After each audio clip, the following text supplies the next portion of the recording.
ನಮಸ್ಕಾರ. 24x7 ಕರ್ನಾಟಕ.comಗೆ ಸ್ವಾಗತ ಸುಸ್ವಾಗತ ವಿತ್ ಗೌರವ್. ಹಾವೇರಿ ಜಿಲ್ಲೆ ರಾಣೆಬೆನ್ನೂರು ತಾಲೂಕು ಹೊನ್ನತ್ತಿ ಗ್ರಾಮ ಪಂಚಾಯತಿ ಸದಸ್ಯನ ಭೇಟಿಯಾಗಿ ಬಂದಿದ್ದೀವಿ. ಅವರೊಂದು ಹಿರಿಯ ವ್ಯಕ್ತಿ ಆದ್ಕೊಂಡು ಒಂದು ಜನಸೇವೆ ಮಾಡ್ತಾ ಬಂದಿದ್ದಾರೆ. ನೋಡೋಣ ಅವ್ರು ಯಾವ ರೀತಿ ಅವರೊಂದು ಕಿರುಪರಿಚಯ ಮಾಡಿಕೊಡ್ತಾರಂತ. ಸರ್ ನಮಸ್ಕಾರ. ನಮಸ್ಕಾರ ಸರ್, ತಮ್ಮ ಹೆಸರು ಸರ್? ಕರ್ವಾಸಪ್ಪ ನಾಗಪ್ಪ ಬೆನ್ನೂರು ಅಂತೇಳಿ. ಸರ್, ನೀವು ಯಾವ ಪಂಚಾಯತಿಯಿಂದ ಗೆದ್ದು ಬಂದಿದ್ದೀರಾ? ಹೊನ್ನತ್ತಿ ಪಂಚಾಯತಿಯಿಂದ. ಹೊನ್ನತ್ತಿ ಪಂಚಾಯತಿಯಿಂದ ಗೆದ್ದು ಬಂದಿದ್ದೀರಾ. ಹೇಗೆ ಅನಿಸ್ತಾ ಇದೆ ಸರ್ ರಾಜಕೀಯ ಜೀವನ? ರೈತ ಜೀವನ ಇದ್ದಿದ್ರಾಗ ನಾವು ಒಳ್ಳೆ ಕೆಲಸ ಮಾಡ್ಕೊಂತ ಅದವ್ರು. ಜನರ ಕೂಟ ಸಹಕಾರ ಮಾಡ್ಕೊಂಡು ಈಗ ಎಳೆ ಬಿಡ್ರಿ ನಾವು ಇರೋದು. ಜನರ ಕೂಟ ಸಹಕಾರ ಮಾಡ್ಕೊಂಡು ಯಾವ ಜಗಳ ಪಗಳ ಏನೆಲ್ಲ ಕೆಲಸ ಅಭಿವೃದ್ಧಿ ಮಾಡ್ತಾ ಬಂದಿದ್ರ. ಒಂದು ಒಳ್ಳೆಯ ಇದರಿಂದ ಬಂದಿದ್ರ. ನಾವು ಅಥವಾ ನಾವು ಇವ್ರು ನಾವು ಕೂಡ ಯಾವಾಗಲಿದ್ದಾನ ಒಂದಾಗೆ ಮಾಡ್ಯಾವ್ರಿ. ಸರ್, ಯಾವ ಪಕ್ಷದ ಫಾಲೋವರ್ಸ್ ಆಗಿದ್ದೀರಾ ಸರ್? ಕಾಂಗ್ರೆಸ್ ಪಕ್ಷದ. ಕಾಂಗ್ರೆಸ್ ಫಾಲೋವರ್ಸ್. ಸರ್, ಇದು ನೀವು ಎಲೆಕ್ಷನ್ ಕಾಂಪೀಟ್ ಮಾಡಿದ್ದು ಇದು ಫಸ್ಟ್ ಟೈಮಾ ಅಥವಾ ಹಿಂದ್ಗಡೆ ಏನಾದ್ರು ಕಾಂಪೀಟ್ ಮಾಡಿದ್ರಾ ಸರ್? ಹಿಂದೊಮ್ಮೆ ಮೆಂಬರ್ ಆಗಿದ್ವಿ. ಹಿಂದೊಮ್ಮೆ ಅಂದ್ರೆ ಫಸ್ಟ್ ಪೀರಿಯಡ್ ಮುಗಿಸಿದಾರ. ಇದು ಸೆಕೆಂಡ್ ಪೀರಿಯಡ್. ಅಧ್ಯಕ್ಷರಾಗಿದ್ವಿ. ಸೆಕೆಂಡ್ ಪೀರಿಯಡ್ ಅಲ್ಲಿ ಅಧ್ಯಕ್ಷ ಆಗಿದ್ದೀರಾ ಸುಮ್ಕೀರ್. ಸರ್, ಇವಾಗ ಈ ಬಾರಿ ನೀವು ಗೆದ್ದಂತ ಟೋಟಲ್ ಓಟ್ ಏನಿತ್ತು ಸರ್? 400 ಚಿಲ್ಲರೆ ಹತ್ರ 100 ಚಿಲ್ಲರೆ ಲೀಡ್. 100 ಚಿಲ್ಲರೆ ಓಟು ಲೀಡ್ ಇಂದ ಗೆದ್ದು ಬಂದಿದ್ದೀರಾ. ಸರ್ ನಮಸ್ಕಾರ. ಸರ್, ತಮ್ಮ ಹೆಸರು ಸರ್? ಮಲ್ಲಿಕಾರ್ಜುನ್ ಸರ್, ನಿಮ್ಮ ಫ್ರೆಂಡ್ ಅವರು ಫಸ್ಟ್ ಟೈಮ್ ನಿಂತು ಸೆಕೆಂಡ್ ಟೈಮ್ ನಿಂತು ಗೆದ್ದು ಬಂದಿದ್ದಾರೆ. ಫಸ್ಟ್ ಟೈಮ್ ನಿಂತಾಗ ಒಂದು 15 ವರ್ಷದ ಹಿಂದೆ ನಿಂತಿದ್ರು. ಅವಾಗ ನಿಂತು ಮತ್ತೆ ಈ ಬಾರಿನೂ ಮತ್ತೆ ಒಂದ್ಸರಿ ಕಾಂಪೀಟ್ ಮಾಡಿ ಗೆದ್ದು ಬಂದಿದ್ದಾರೆ. ಹೇಗೆ ಅನಿಸ್ತಾ ಇದೆ ಸರ್? ಯಾವ ರೀತಿ ಒಂದು ಜನಸೇವೆ ಮಾಡ್ತಾ ಬಂದಿದ್ದಾರೆ? ಫಸ್ಟ್ ಟೈಮ್ ಇದ್ದಾಗ ಅಭಿವೃದ್ಧಿ ಕೆಲಸ ಮಾಡಿ ಸರ್. ಈಗ ಎರಡನೇ ಟೈಮ್ ಬಂದಾಗ ಅಭಿವೃದ್ಧಿ ಕೆಲಸ ಮಾಡಿ. ಈ ಸೆಕೆಂಡ್ ಟೈಮ್ ನಿಂತು ಗೆದ್ದು ಬಂದಾಗ ಯಾವ ರೀತಿ ಒಂದು ಸಂತೋಷ ವ್ಯಕ್ತಪಡಿಸ್ಕೊಂಡ್ರಿ? ಮುಂಚಿನ ಪೀರಿಯಡ್ನಾಗ ನಮಗೆ ಅಧ್ಯಕ್ಷ ಅನ್ಸಿಕ್ ಸರ್. ಹಂಗಾಗಿ ಭಾಳ ಸಂತೋಷ ಆಯ್ತು. ಅಂದ್ರೆ ಇದೇ ಪೀರಿಯಡ್ ಅಲ್ಲಿ 2.5 ವರ್ಷ ಅವಧಿಯಲ್ಲಿ ಒಂದು ಅಧ್ಯಕ್ಷ ಸ್ಥಾನ ಪಡ್ಕೊಂಡಿದ್ರು. ಮುಗಿಸಿದ್ದಾರೆ ಅಧ್ಯಕ್ಷ ಪೀರಿಯಡ್. ಇವಾಗ ಮೆಂಬರ್ ಆಗಿದ್ದಾರೆ. ಸರ್, ಇವಾಗ ನಿಮ್ದು ವೈಯಕ್ತಿಕ ವೃತ್ತಿ ಏನಾಗಿತ್ತು ಸರ್? ವ್ಯವಸಾಯ, ಒಕ್ಕಲ್ತನ. ಸರ್, ಒಂದು ವ್ಯವಸಾಯ ಅಂದ್ರೆ ಅಗ್ರಿಕಲ್ಚರ್ ಮಾಡ್ಕೊಂಡಿದ್ರಿ.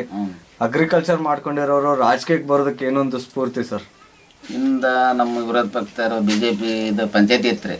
ಬೀದಿ ಲೈನ್ ಕೆಳಗ ಒಂದ್ಸರಿ ಬಡಿಯ ಲೆಕ್ಕದಾಗಿದ್ವಿ. ಅದು ಒಂದ್ ಲೈನ್ ಹಾಕ ಸಲುವಾಗಿನ ರಾಜಕೀಯ ಬಂದಂಗ ಆತರ. ಮುಂಚೆ ಅವರ ಜನತಾದವರ ಇದ್ರು ಮೆಂಬರ್ಸ್ ಎಲ್ಲ. ಲೈನ್ ಜನರಿಗೆ ಬಿಡದಂತ ತಕರಾರು ಮಾಡೋದಕ್ಕೆ ಹಾಕೋದಿಲ್ಲ ಅಂದಕ್ಕೆ ಅಲ್ಲಿ ರಾಜಕೀಯ ಅಲ್ಲಿಂದ ಒಂದು ಹೋರಾಟ ಮಾಡ್ಕೊಂಡೆ ಒಂದು ರಾಜಕೀಯಕ್ಕೆ ಬರೋಣ ಅಂತ ಒಂದು ಜನರ ಅಪೇಕ್ಷೆ ಮೇಲೆ ಇರ್ಬೋದು ಅಥವಾ ಜನಸೇವೆ ಮಾಡೋದಾಗಿರ್ಬೋದು ಒಂದು ರಾಜಕೀಯಕ್ಕೆ ಬಂದಿದ್ದಾರೆ. ಸರ್, ಇವಾಗ ಬಂದ್ಮೇಲೆ ಇವಾಗ ಬಂದ್ಮೇಲೆ 3.5 ವರ್ಷ ಅವಧಿ ಕಳೆದಿದ್ರ. ನೀವು ಗೆದ್ದಂತ ಸಂದರ್ಭದಲ್ಲಿ ನಿಮ್ಮ ಊರಿಗಾಗಿರ್ಬೋದು, ನಿಮ್ಮ ವಾರ್ಡಿಗಾಗಿರ್ಬೋದು, ನಿಮ್ಮ ಓಣಿಗಾಗಿರ್ಬೋದು ಏನೊಂದು ಕುಂದು ಕೊರತೆ ಹೆಚ್ಚಿಂದಾಗಿತ್ತು ಸರ್? ಈ ಕಾಂಕ್ರೀಟ್ ರೋಡ್ ಮಾಡ್ತೀವಿ ಸರ್. ರೋಡ್ ಎಲ್ಲ ಉದ್ಲ ಅಡ್ಡಾಡಂಗಲ್ರಿ ಮಳೆಗಾಲದಾಗ. ಎಲ್ಲ ಕಾಂಕ್ರೀಟ್ ರೋಡ್ ನೋಡಿ ಪಕ್ಕ ಗಟ್ರ ಮಾಡ್ಸಿದ್ವಿ. ಆಮೇಲೆ ಒಂದ್ 100 ಜನರಿಗೆ ಮನಿ ಹಾಕ್ಸ್ಬಿಟ್ಟವ್ರು. ಎಷ್ಟು ಮನಿ ಹಾಕ್ಸಿದಾರೆ ಸರ್ ಬಡ ಜನತೆಗೆ? ಇದ ಪೀಳಿನಾಗ ಕಡಿಮೆ ಅಂದ್ರೆ ಒಂದ್ 100 ಚಿಲ್ಲರೆ ಮನಿ ಹಾಕ್ಸಿದ್ರು. ಬಡ ಜನತೆಗೆ ಮನೆ ಕೊಡ್ಸಿದಾರ. ಒಂದು ಕಾಂಕ್ರೀಟ್ ರೋಡ್ ಮಾಡ್ಸಿದಾರ, ಗಟರ್ ಮಾಡ್ಸಿದಾರ. ಆಮೇಲೆ ನೀರಿನ ಕುಡಿಯೋ ನೀರಿಗೆ ಒಂದು ಬೋರ್ ಹಾಕ್ಸಿದ್ರಿ. ಆಮೇಲೆ ಕೆರೆಗಳು ಅಭಿವೃದ್ಧಿ ಮಾಡ್ಸಿದ್ರಿ. ಕೆರೆ ಹೂಳೆತ್ತದು. ಆಮೇಲೆ ಇದು ಶೌಚಾಲಯ ಅಂತ ಕೊಡ್ತಾರಲ್ಲ ಸರ್, ಅದು ಬಡ ಜನತೆಗೆ ಕೊಡ್ಸಿದ್ರು. ಪಕ್ಕ ಇದ್ದಾರೆ ಅಷ್ಟೇ, ಜಾಸ್ತಿ ಆಗಿಲ್ರಿ. ಕಟ್ಲಿಲ್ಲ ಕೊಟ್ಟಲ್ಲ ಎಲ್ಲಿವರೆಗೆ. ಪಕ್ಕ ಇದನ್ನ ರೆಡಿ ಮಾಡಿದ್ರೆ ಮಾತ್ರ ಪೇಮೆಂಟ್ ಎಲ್ಲ ಎಲ್ಲಾನು ಮಾಡಿಸ್ತಾ ಬಂದಿದಾರ. ಸರ್, ಇವಾಗ ಇಷ್ಟೊಂದು ಅಭಿವೃದ್ಧಿಗೊಳಿಸ್ತಾ ಬಂದಿದ್ರಿ. ಇನ್ನೂ ನಿಮ್ಗೆ ಮುಂದೆ 1.5 ವರ್ಷ ಟೈಮ್ ಇದೆ. ಇನ್ನೂ 1.5 ವರ್ಷ ಅವಧಿಯಲ್ಲಿ ಇನ್ನೂ ಯಾವ ರೀತಿ ನಿಮ್ಮ ಊರ್ನ ಸುಧಾರಣೆ ತರಬೇಕು ಅಂತ ಅನ್ಕೊಂಡಿದ್ದೀರಾ? ಮಾಡೇವ್ರಿ, ಮಾಡಕತ್ತೇವ್ರಿ. ಒಂದೆರಡು ದೇವಸ್ಥಾನ ಭಾಳ ಶಿಥಿಲ್ಗೊಂಡವ್ರು.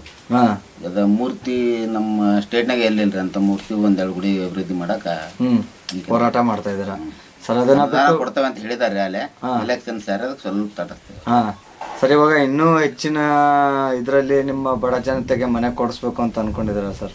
ಅದ ಕೊಡಕತ್ತಾರೆ ಸರ್. ಕೆಟಗರಿ ವೈಸ್ ಇಲೆಕ್ಷನ್ ನೀತಿ ಸಂಹಿತೆ ಬಂದು ಸ್ವಲ್ಪ ತಡೆ ಹಿಡಿದಿದೆ. ಅದೇ ರೀತಿ ಮತ್ತೆ ಮುಂದೆ ಇನ್ನು ಏನೆಲ್ಲ ಮೂಲಭೂತ ಸೌಕರ್ಯ ಬೇಕು ಜನಗಳಿಗೆ, ಏನ್ ಗ್ರಾಮ ಪಂಚಾಯತಿಯಿಂದ ಮೂಲ ಸೌಕರ್ಯ ಬರ್ತೋ ಎಲ್ಲಾನು ದೊರಕಿಸ್ಕೊಡ್ಬೇಕು ಅಂತ ಅನ್ಕೊಂಡಿದ್ದೀರಾ?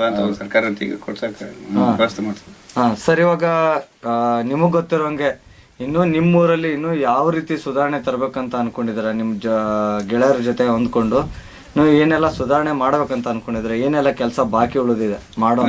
ಸಣ್ಣ ಪುಟ್ಟ ಕೆಲಸ ಸರ್. ಸೈಟ್ ಮಾಡೋದು, ಇನ್ನು ಸೈಟ್ ಮಾಡ್ಸೋದು, ಬಡವರಿಗೆ ಸೈಟ್ ಕೊಡ್ಸೋಕೆ ಸರ್. ಇನ್ನಾದ್ರೂ ಅಲ್ಪ ಸ್ವಲ್ಪ ಕೆಲಸ ಇದೆ. ಅದನ್ನ ಬಂದ್ರೆ ಸರ್ಕಾರದಿಂದ ಏನ್ ಸವಲತ್ತು ಬರುತ್ತೋ ಅದನ್ನೆಲ್ಲ ಮಾಡ್ಕೊಡ್ಬೇಕು ಅಂತ ಅನ್ಕೊಂಡಿದ್ರ. ಸರ್, ಇವಾಗ ನಿಮ್ಗೆ ಎಷ್ಟು ವರ್ಷದ ಒಂದು ರಾಜಕೀಯ ಅನುಭವ ಇದೆ ಸರ್? ಎಷ್ಟು ವರ್ಷದ ಒಂದು ರಾಜಕೀಯ ಒಡನಾಟ ಇದೆ? 25 ವರ್ಷದ ಇತ್ತು ಸರ್. 25 ವರ್ಷದ ಒಂದು ರಾಜಕೀಯ ಅನುಭವ ಇದೆ. ಸರಿ, ರಾಜಕೀಯ ಬಿಟ್ಟು ಯಾವ್ದಾದ್ರು ಸಂಘ ಸಂಸ್ಥೆಯಲ್ಲಿ ತಮ್ಮನ್ನ ತಾವು ಗುರುತಿಸ್ಕೊಂಡಿದ್ದೀರಾ ಸರ್? ಅದವ್ರು 1-2-3 ಸಂಸ್ಥೆ ಹೊನ್ನಂಬ ದೇವಸ್ಥಾನ ಆಯ್ತು, ಗುಡಿವನ್ ಆಯ್ತಲ್ಲ, ದೊಡ್ಡ ದೇವಸ್ಥಾನ, ಅದಕ್ಕೆ ಸದಸ್ಯರದವ್ರು. ಇಲ್ಲಿ SDMC ಅಧ್ಯಕ್ಷರು, ಆಮೇಲೆ ನೈರ್ಮಲ್ಯ ಸಮಿತಿ ಅಧ್ಯಕ್ಷರು ನಾವು. ಸರ್, ತಮ್ಮದು ವೈಯಕ್ತಿಕ ವೃತ್ತಿ ಏನಾಗಿರುವಂಥದ್ದು? ಅಗ್ರಿಕಲ್ಚರ್. ನೀವು ಯಾವತ್ತು ಇಲೆಕ್ಷನ್ಗೆ ಕಾಂಪೀಟ್ ಮಾಡಿಲ್ವಾ ಸರ್? ನಿಮ್ ಗೆಳರಿಗೆ ಸಪೋರ್ಟ್ ಮಾಡ್ತಾ ಬಂದಿದ್ದೀರ. ನಿಮ್ಗೆ ಎಷ್ಟು ವರ್ಷದ ಒಂದು ರಾಜಕೀಯ ಅನುಭವ ಇದೆ? ನಮ್ಗೆ ಸರ್ ಒಂದು 15 ವರ್ಷದ. ನಿಮಗೂ ಒಂದು 15 ವರ್ಷದ ಅನುಭವ ಇದೆ. ನೀವ್ ಯಾವ್ದಾದ್ರು ಸಂಘ ಸಂಸ್ಥೆಯಲ್ಲಿ ಗುರ್ಸ್ಕೊಂಡಿದ್ದೀರಾ ಸರ್? ಎಲ್ಲ ಸಹಾಯ ಎಲ್ರ ಜೊತೆ ಹೊಂದ್ಕೊಂಡು ಒಂದು ಜನಸೇವೆ ಅಂತ ಮಾಡ್ತಾ ಬರ್ತಾ ಇದ್ರೆ ನೀವು 15 ವರ್ಷದಿಂದ. ಎಲ್ಲ ನಿರ್ಮಲ ಸಮಿತಿ ಸದಸ್ಯರು ಅದಾರ, ಅದರ ಅಧ್ಯಕ್ಷರು ನಾವು ಅದಾರ, ಕುಡಿಯ ನೀರಿನ. ನೀವು ಅಧ್ಯಕ್ಷರು, ಅವರು ಸದಸ್ಯರಾಗಿದ್ದಾರೆ. ಸರಿ, ಇವಾಗ ನೀವು ಅಭಿವೃದ್ಧಿಗೊಳಿಸೋದಲ್ಲದೆ ನಿಮ್ಮ ಊರಲ್ಲಿ ಮೇಲಿನ ಅಧಿಕಾರಿಯಾದಂಥ MLA MP ಅವ್ರ ಕಡೆಯಿಂದ ಏನೋ ಒಂದು ಅಭಿವೃದ್ಧಿಗೊಳಿಸೋಣ, ಇನ್ನೂ ಒಂದು ಕೆಲಸ ಮಾಡೋಣ ಅಂತ ಒಂದು ಕನಸು ಇಟ್ಕೊಂಡಿರ್ತಾರ. ಅದು ಯಾವ ಕೆಲಸ ಅವ್ರ ಕಡೆಯಿಂದ ಮಾಡಿಸ್ಬೇಕು ಅಂತ ಅನ್ಕೊಂಡಿದ್ದೀರಾ ಬರೋ ದಿನಗಳಲ್ಲಿ? ಒಂದೆರಡು ದೇವಸ್ಥಾನ ಅದಾವ್ರಿ, ಒಂದೆರಡು ಕಾಂಕ್ರೀಟ್ ರೋಡ್ ಕೊಟ್ಟಾರ್ರಿ ಅವ್ರು ಅನುದಾನದಾಗ. ಒಂದೆರಡು ದೇವಸ್ಥಾನ ಕೊಟ್ಟವ್ರಿ. ಅದು ಸಂಸ್ಕೃತಿ ಇಲಾಖೆಯಿಂದ ಒಂದು ದೇವಸ್ಥಾನಕ್ಕೆ 10 ಲಕ್ಷ ರೂಪಾಯಿ ಕೊಟ್ಟಾರ್ರಿ. ಒಂದೆರಡು ದೇವಸ್ಥಾನಕ್ಕೆ 1 ಲಕ್ಷ. ಅದೇ MLA MP ಅವ್ರ ಕಡೆಯಿಂದ ಮಾಡಿಸ್ಬೇಕು ಅಂತ, ಇಷ್ಟೆಲ್ಲ ಒಂದು ರೋಡ್ ಆಗಿರ್ಲಿ, ಒಂದು ದೇವಸ್ಥಾನ ಆಗಿರ್ಲಿ ಮಾಡಿಸ್ಬೇಕಂತ. ನಮ್ದಲ್ಲಿ UTP ಗ್ರಾಂಟ್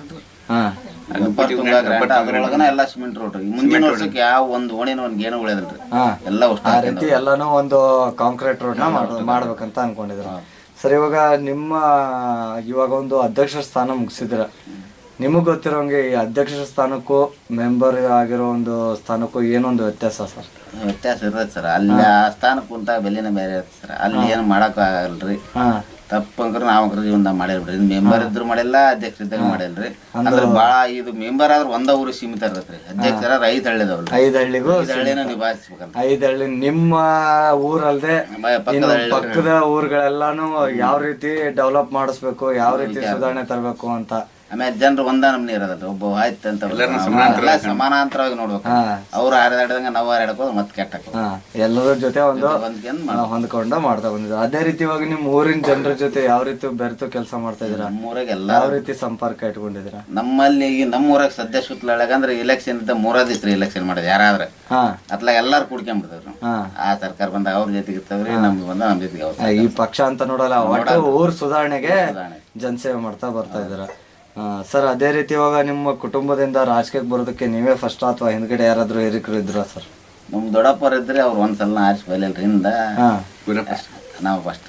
ಅಂದ್ರೆ ನಿಮ್ ದೊಡ್ಡಪ್ಪರು ರಾಜಕೀಯದಲ್ಲಿ ಇದ್ರು, ಅವರಿಂದಾನೇ ಬಂದಿರೋದು. ಅವ್ರು ಕಾಂಪೀಟ್ ಮಾಡಿದಾಗ ಸೋತಿದ್ರು. ನೆಕ್ಸ್ಟ್ ನೀವು ನಿಂತಾಗ ಗೆದ್ದು ಬಂದಿದ್ದೀರಾ. ಸರ್, ಇವಾಗ ನೀವು ರಾಜಕೀಯಕ್ಕೆ ಬರೋದಕ್ಕೆ ನಿಮ್ಗೆ ಗುರುಗಳು ಸ್ಫೂರ್ತಿ ಅಂತ ಯಾರಾದ್ರೂ ಇದಾರೆ? ಎಲ್ಲ ನಿಮ್ ಗೆಳೆಯರು ಬಳಗಾನೆ. ಅದೇ ರೀತಿ ಇವಾಗ ಗೆಳೆಯರು ಕೂಡ ಮತ ಬಾಂಧವರಾಗಿರ್ತಾರೆ, ಮತದಾರರು ಅವರೇ ಆಗಿರ್ತಾರೆ, ಸಪೋರ್ಟ್ ಗುರುಗಳು ಸ್ಫೂರ್ತಿನೂ ಅವರೇ ಆಗಿರ್ತಾರೆ. ಅದೇ ರೀತಿ ನಿಮ್ಮ ಊರಿನ ಜನತೆನೂ ಮತದಾರರೇ. ಅವರು ಒಂದು ನೀವು ಈ ಸ್ಥಾನದಲ್ಲಿ ಕುಂದಿರ್ಬೇಕಂದ್ರೆ, ನೀವು ಈ ಸ್ಥಾನದಲ್ಲಿ ಇದ್ದೀರಾ ಅಂದ್ರೆ ನಿಮ್ಮ ಊರಿನ ಜನತೆ, ನಿಮ್ಮ ಮತ ಬಾಂಧವರೇ ಕಾರಣ. ನಮ್ಮ 24x7 ಕರ್ನಾಟಕ.com ಮೂಲಕ ನಿಮ್ಮ ಊರಿನ ಜನತೆಗೆ, ನಿಮ್ಮ ಮತ ಬಾಂಧವರಿಗೆ, ನಿಮ್ಮ ಗೆಳೆಯರಿಗೆ ಏನೊಂದು ಸಿಹಿ ಮಾತನ್ನ ಹೇಳಕ್ ಇಷ್ಟಪಡ್ತೀರಾ ಸರ್? ಈಗ ನಾವು ಆರಿಸಿ ಬಂದಾಗ ನಮ್ಮವ್ರಂತ ಯಾರ ಅವ್ರ ಇವ್ರನ್ನ ಕಂಡು ಹೆಸರಿಟ್ಟ ಮಾಡಂಗ್ರಿ. ಇಡೀ ಜನರಿಗೆ ನಾವು ನಮ್ಮ ವತಿಯಿಂದ ನಮಸ್ಕಾರ, ಅವ್ರಿಗೆ ಒಂದು ಕೃತಜ್ಞತೆನ ಹೇಳಕ್ ಇಷ್ಟಪಡ್ತೀರ. ನೋಡಿದ್ರಲ್ಲ ಸರ್, ಯಾವ ರೀತಿ ಅವರೊಂದು ಹಿರಿಯ ವ್ಯಕ್ತಿಯಾಗಿ ಇಟ್ಕೊಂಡು ಜನಸೇವೆ ಮಾಡ್ತಾ ಬಂದಿದ್ದಾರೆ ಅಂತ. ಇದೇ ರೀತಿ ಅವ್ರು ಏನೆಲ್ಲ ಅಭಿವೃದ್ಧಿ ಕೆಲಸ ಕಾರ್ಯಗಳನ್ನ ಮಾಡಿಸ್ಬೇಕಂತ ಅನ್ಕೊಂಡಿದ್ದಾರೆ, ಅದೊಂದು ರೋಡ್ ಆಗಿರ್ಬೋದು ಅಥವಾ ದೇವಸ್ಥಾನ ಆಗಿರ್ಬೋದು, ಅದೇನೆಲ್ಲ ಅಭಿವೃದ್ಧಿ ಕೆಲಸ ಮಾಡ್ಬೇಕಂತ ಅನ್ಕೊಂಡಿದ್ದಾರೆ, ಅದ್ರ ಎಲ್ಲ ಕೆಲಸಗಳಲ್ಲಿ ಯಶಸ್ಸಾಗಲಿ. ಅವ್ರು ಏನೆಲ್ಲ ಕನಸು ಇಟ್ಟಿದ್ದಾರೆ ಆ ಕನಸುಗಳೆಲ್ಲ ನೆನಸಾಗಲಿ. ಇದೇ ರೀತಿ ಮುಂದೆ ಬರೋ ದಿನಗಳಲ್ಲಿ ಎಲ್ಲ ಕೆಲಸಲ್ಲೂ ಯಶಸ್ಸಾಗಲಿ ಅಂತ ಹಾರೈಸ್ತಾ ಇಷ್ಟು ಕಾಲ ನಮ್ಮ ಜೊತೆ ಮಾತಾಡೋಕ್ಕೆ ತುಂಬ ಧನ್ಯವಾದಗಳು. ನಮಸ್ಕಾರ.